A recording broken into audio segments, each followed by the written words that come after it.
I think someone who was outside of the church was behaving better than me at that time. Going to church was me trying to fulfill things in the house of God that are done in the world. I used to do 2 times what an unbeliever would be doing. My mom came to the church while I was still at a very young age.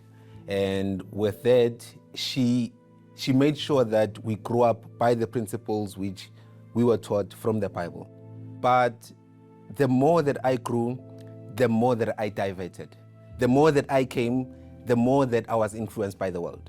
And that led to a point whereby now I started going totally out, leading a double life. By a double life, I started drinking, I partied, I became a DJ, and sometimes I'd even go to church just to get ladies, to a point that I would go to church, take ladies from the church, and then we'd go to sleep.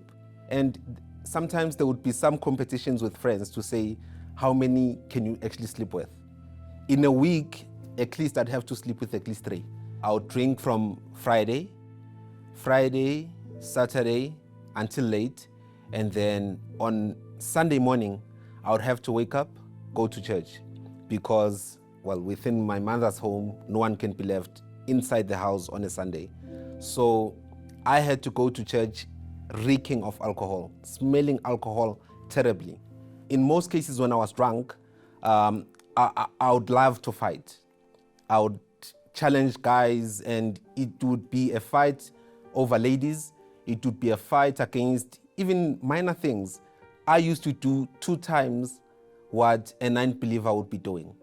There was something that used to tell me all the time to say, I'm not supposed to be doing all these things at that time. I was trying to convince myself to say, no, this is how my friends live, and this is the lifestyle that I'm supposed to be doing.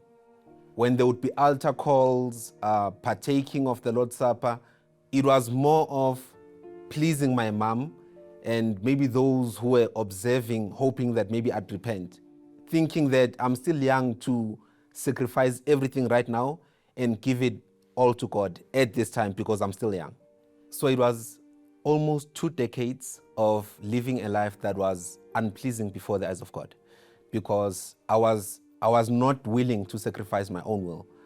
And in the duration of all that I was doing, there were times of reflections.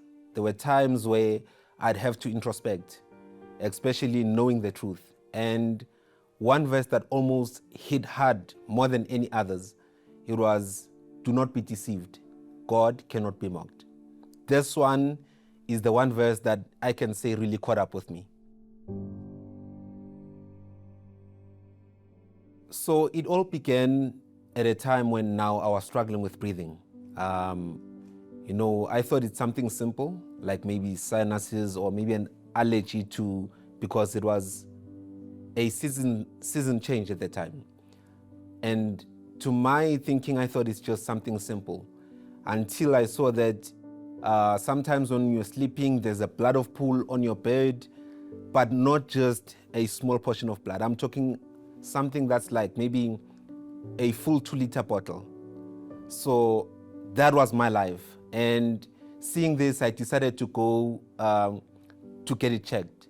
And when I got there, they did some scans, they examined me always. It was a series of exams whereby I was now diagnosed with tumor. Now at that time, there was a piece of meat that was growing inside my head, and the only way that the piece of meat could be contained inside was through seeping out my nose. There was now a piece of meat that was going throughout my nose, almost to a point of my bottom lip. And as you can imagine, things used to be extra difficult now, because every time that I'd have to go in public, I'd have to cover with either a scarf or something just so that people do not keep on staring at me. That was the breaking point in my life, because that meant that a lot of things had to change in my life. The preachings which were now shared in the church used to hit harder now. So at that point, my life was never the same again. From then, I was no longer able to go to work, no longer able to go with my daily life. Life had changed altogether for me. Going to the hospital was no longer now a single time thing, almost every week. And the more that I went, that's when the tumor actually grew bigger and bigger and bigger, to a point whereby it was almost the size of a ball inside of my head, as the doctors mentioned. As you can see on this picture here, my face was swollen right through, like from below my eyes all the way to my chin. My face was now swollen, like almost like something was inflating from within. I can say I used to be the talk of the community because it was a bizarre thing, something that's strange. No one had ever seen that sickness before within my community. I was the first one to be diagnosed with such a thing. With the constant consultations that I used to have, that I was supposed to have with the doctor, the only solution that he had for me at that time is when he actually mentioned about the operation. But with the operation, things were very difficult, to a point he said that because of where the tumor is, it's not just a normal operation. I would have to have my jaw broken in between, like the half of from my gums, from my upper gum going down, I'd have to be, how can I say, grinded, like cut open. And then from there, they would split it open, take out the tumor. And as you can imagine, that's not an easy process. At that time, the doctor told me that there was a 70% chance of me not making it, as compared to the 30% chance of having my life back. And furthermore, he told me that the possibility of making it would result in me having a disfigured face.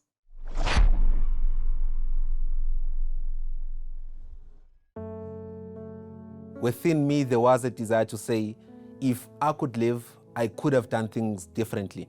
And I wanted to reconcile with God. I wanted to make things better than how I had placed them to be previously.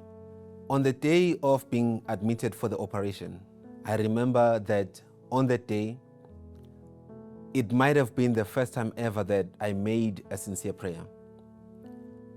And with that thing, I prayed a prayer like I never did before.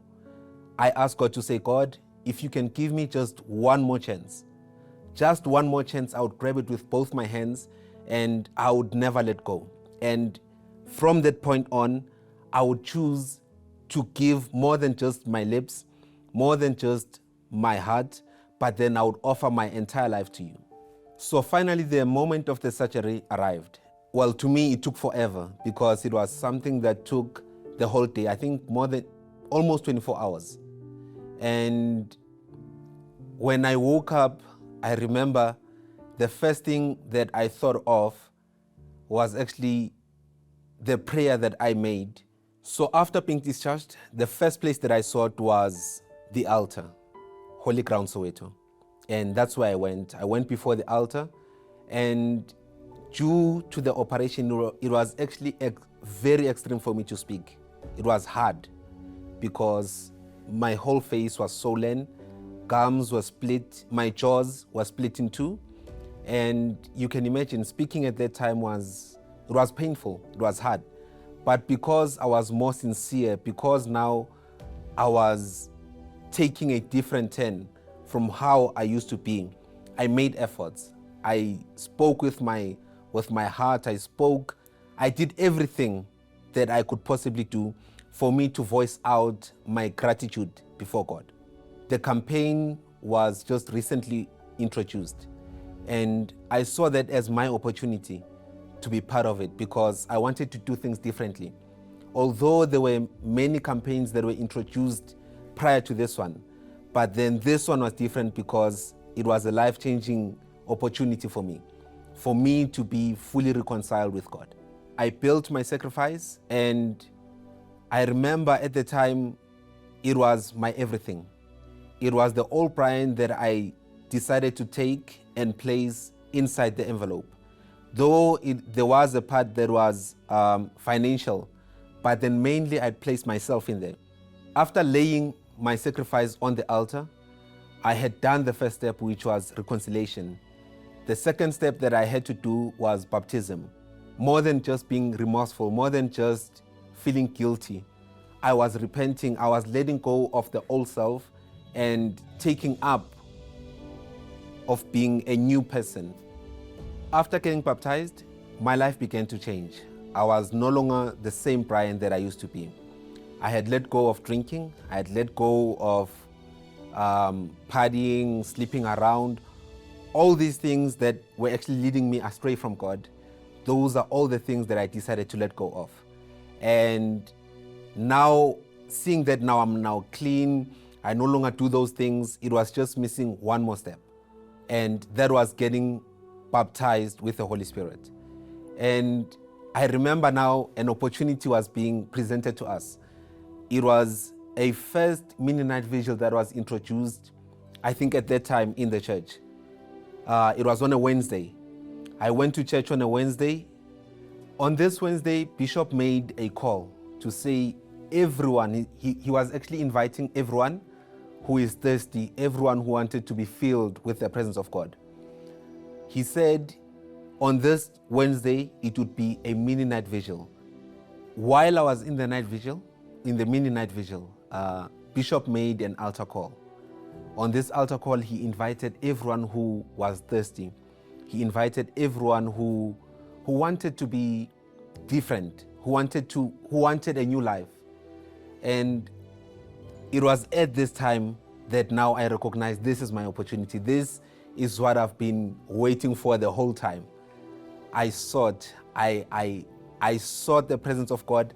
And I remember while seeking the presence of God, He came upon me. He spoke to me. He spoke to me saying, "You are my child." And at that time, when God spoke to me, I remembered that before now the operation, there was a prayer that I made. A prayer of saying, "God, if you can give me just one more opportunity, I will serve you with my life."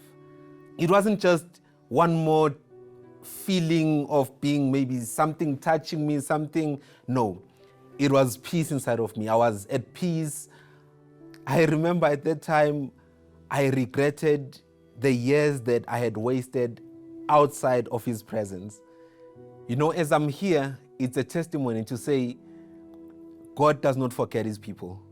Today, I can confidently say that I am a living miracle, because if you knew me back then, from my character to the operation, to the sickness, all those things, to who I am today, I am completely transformed. Today, I am fully able. I don't have any disfigure on my face, not even a single scar. And there are no side effects to say maybe when I can't chew meat or I can't chew a certain, I'm fully healthy. My life has changed altogether because I'm not sick. I'm not living a double life. I'm just completely free. There is nothing, there is no deformation on my face, nothing. God gave me a family, a woman of God. It's been 3 years now that we're married, and yeah, life has never been the same again.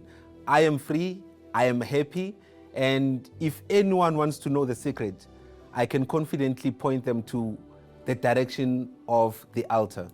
To anyone who's facing a similar situation, or rather a similar circumstance that I was faced with, living a double life, being sick, whatever the case, your solution is the altar of God.